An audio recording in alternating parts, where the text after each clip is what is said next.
ಸೋಲಿಡಾರಿಟಿ youth movement Karnataka ವತಿಯಿಂದ ನಾವೊಂದು SIR enumeration form ಹೇಗೆ ಫಿಲ್ ಅಪ್ ಮಾಡೋದು ಅಂತ ಒಂದು ವಿಡಿಯೋ ಹಾಕಿದ್ದೀವಿ. ಲಕ್ಷಾಂತರ ಜನ ನೋಡಿದ್ದಾರೆ. ನಾವು ವಿಡಿಯೋ ಮಾಡಿದ ನಂತರ ತುಂಬಾ ಜನ ಪ್ರೊಜೆನಿ ಮ್ಯಾಪಿಂಗ್ ಕಾಲಮ್ ಅಲ್ಲಿ ಸ್ವಲ್ಪ ಕನ್ಫ್ಯೂಷನ್ಸ್ ಇದೆ, ಸ್ವಲ್ಪ ಕ್ಲಾರಿಟಿ ಕೊಡಿ ಅಂತ ಕೇಳಿದ್ರು. ಅದಕ್ಕಾಗಿ ಇನ್ನೊಂದು ವಿಡಿಯೋ ಮಾಡ್ತಿದ್ದೀವಿ. ಪ್ರೊಜೆನಿ ಮ್ಯಾಪಿಂಗ್ ಅಂತ ಹೇಳಿದ್ರೆ ಈ ಕಾಲಮ್, ಇದು ಸೆಲ್ಫ್ ಮ್ಯಾಪಿಂಗ್, ಇದು ಪ್ರೊಜೆನಿ ಮ್ಯಾಪಿಂಗ್. ನಾವು ಈಗ ಮಾತಾಡ್ತಿರೋದು ಪ್ರೊಜೆನಿ ಮ್ಯಾಪಿಂಗ್ ಬಗ್ಗೆ ಮಾತ್ರ. ಯಾಕಂತ ಹೇಳಿದ್ರೆ ಇದರಲ್ಲಿ ಒಂದು ಕಾಲಮ್ ಇದೆ ಸಂಬಂಧ ಅಂತ, ಅದು ತುಂಬಾ ಜನರಿಗೆ ಕನ್ಫ್ಯೂಷನ್ ಕ್ರಿಯೇಟ್ ಆಗಿದೆ. ಆ ಸಂಬಂಧದಲ್ಲಿ ಏನು ಬರಿಬೇಕು ಅಂತ ಅದನ್ನು ಕ್ಲಾರಿಟಿ ಮಾಡ್ತೀನಿ. ಈಗ ನಾವು ಎಕ್ಸಾಂಪಲ್ ನಾನು ನನ್ನ ತಂದೆ ಜೊತೆ ಮ್ಯಾಪಿಂಗ್ ಮಾಡ್ತಾ ಇದ್ದೀನಿ ಪ್ರೊಜೆನಿಯಲ್ಲಿ. ಯಾಕಂದ್ರೆ 2002 ಲಿಸ್ಟ್ ಅಲ್ಲಿ ನನ್ನ ತಂದೆದ ಹೆಸರಿದೆ.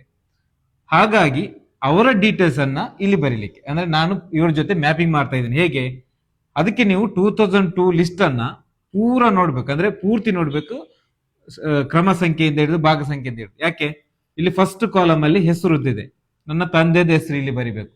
ಆಮೇಲೆ ಒಂದು ವೇಳೆ ಅವ್ರದ್ದು ವೋಟರ್ ನಂಬರ್ ಇದ್ರೆ ಅದನ್ನು ಇಲ್ಲಿ ಬರಿಬೇಕು. ಅದು ಒಂದು ಲಾಸ್ಟ್ ಅಲ್ಲಿ ಇರುತ್ತೆ. ಈ 2002 ಲಿಸ್ಟ್ ಅನ್ನು ಕಂಪ್ಲೀಟ್ ಆಗಿ ನೀವು ನೋಡಿದ್ರೆ ಇಲ್ಲಿಂದ ಇಲ್ಲಿ ತನಕ ಎಲ್ಲ ಡೀಟೇಲ್ಸ್ ಇದೆ. ಆಮೇಲೆ ಸಂಬಂಧಿಯ ಹೆಸರು, ನನ್ನ ತಂದೆಯ ವಿವರದಲ್ಲಿ ನನ್ನ ಅಜ್ಜನ ಹೆಸರಿದೆ, ಅಂದ್ರೆ ಅವರ ಹೆಸರಿದೆ, ಇಲ್ಲಿ ಬರಿಬೇಕು.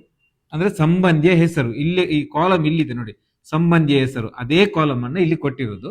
ಇಲ್ಲಿ ಸಂಬಂಧ ಅಂತ ಈ ಕನ್ಫ್ಯೂಷನ್ ಕ್ರಿಯೇಟ್ ಮಾಡಿರುವಂತದ್ದು ಇದು ಕ್ಲಾರಿಟಿ ಏನು ಅಂತ ಹೇಳಿದ್ರೆ, ಇಲ್ಲಿ ಏನು ಸಂಬಂಧ ಕೇಳಿದ್ದಾರೆ, ಸಂಬಂಧ ಅಂತ ಇದೆ, ಅದೇ ವಿವರವನ್ನು ಇಲ್ಲಿ ಬರೀಲಿಕ್ಕೆ ಸಂಬಂಧ ಕಾಲಮ್ ಅಲ್ಲಿ. ಯಾಕಂದ್ರೆ ಇಲ್ಲಿ ಮೇಲೊಂದು ಪಟ್ಟಿಯಲ್ಲಿ ಹೆಸರಿದೆ, ಹಿಂದಿನ ವಿಶೇಷ ಸಮಗ್ರ ಪರಿಷ್ಕರಣೆಯ ಮತದಾರರ ಪಟ್ಟಿಯಲ್ಲಿನ ಮತದಾರರ ಸಂಬಂಧಿಯ ವಿವರಗಳು.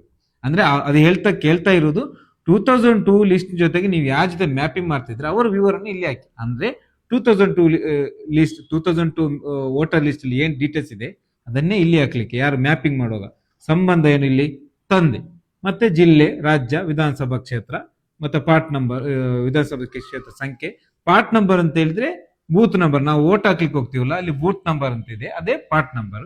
ಕ್ರಮ ಸಂಖ್ಯೆ ಅಂತ ಹೇಳಿದ್ರೆ ವೋಟರ್ ಲಿಸ್ಟ್ ಅಲ್ಲಿ ಒಂದು ನಂಬರ್ ಇದೆ ಲೈನ್ ಅಲ್ಲಿ, ಅದೇ ನಂಬರ್ ಇಲ್ಲಿ ಕ್ರಮ ಸಂಖ್ಯೆ. ಇದು ಎಕ್ಸಾಂಪಲ್. ಇಲ್ಲೊಂದು ಲೇಡಿದ ಹೆಸರಿದೆ ಕೆ ಗುಲಾಬಿ ಅಂತ.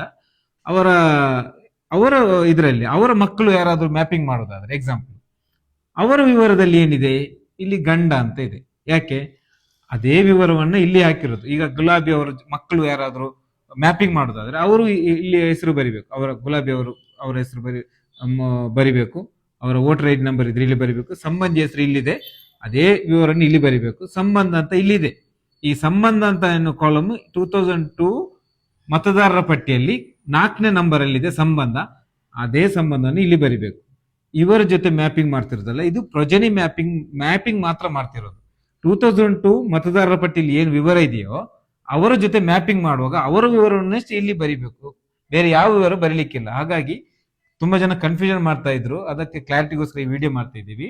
ಈ ಎನ್ಯುಮರೇಷನ್ ಫಾರ್ಮ್ ಈಗ ನಾವು ಜುಲೈ 29 ನಡೀತಾ ಇದೆ. 2 ಫಾರ್ಮ್ ಕೊಡೋದು, ಅದರಲ್ಲಿ ಮಿಸ್ಟೇಕ್ಸ್ ಮಾಡಬೇಡಿ. ಏನೇ ಡೌಟ್ಸ್ ಇದ್ರು ನಿಮ್ಮ ಹತ್ರದಲ್ಲಿ ಯಾರು ಗೊತ್ತಿರೋರು ಇದ್ದಾರೆ ಅವ್ರ ಹತ್ರ ಕೇಳ್ಕೊಳ್ಳಿ, ಮತ್ತೆ ನೀವು ಇದನ್ನು ಸಬ್ಮಿಟ್ ಮಾಡಿ ಬಿಒಗೆ ಅಷ್ಟೇ. ಏನು ಕನ್ಫ್ಯೂಷನ್ ಇಲ್ಲ ಇದರಲ್ಲಿ. ಪ್ರೊಜೆನಿ ಮ್ಯಾಪಿಂಗ್ ಅಲ್ಲಿ 2002 ಲಿಸ್ಟ್ ಅನ್ನೇ ಇವರಿಗೆ ಜೊತೆ ಮ್ಯಾಪಿಂಗ್ ಮಾಡೋದು, ವಿವರವನ್ನು ದಾಖಲಿಸಬೇಕು ಅನ್ನೋದು ಇದು ಕ್ಲಾರಿಟಿ. ಇದು ಚುನಾವಣಾ ಆಯೋಗದ ಅಧಿಕಾರಿಗಳಲ್ಲಿ ಸಂಬಂಧಪಟ್ಟವರಲ್ಲಿ ಎಂಕ್ವೈರಿ ಮಾಡಿ ಅವ್ರ ಹತ್ರ ಭೇಟಿಯಾಗಿ, ಸೋಲಿಡಾರಿಟಿ ನಿಯೋಗ ಭೇಟಿಯಾಗಿ ಅವ್ರ ಹತ್ರ ಕೂತ್ಕೊಂಡು ಮಾತಾಡಿ ಕ್ಲಾರಿಟಿ ತಗೊಂಡ ನಂತರ ಈ ವಿಡಿಯೋವನ್ನು ಮಾಡ್ತಿದ್ದೇವೆ. Thank you.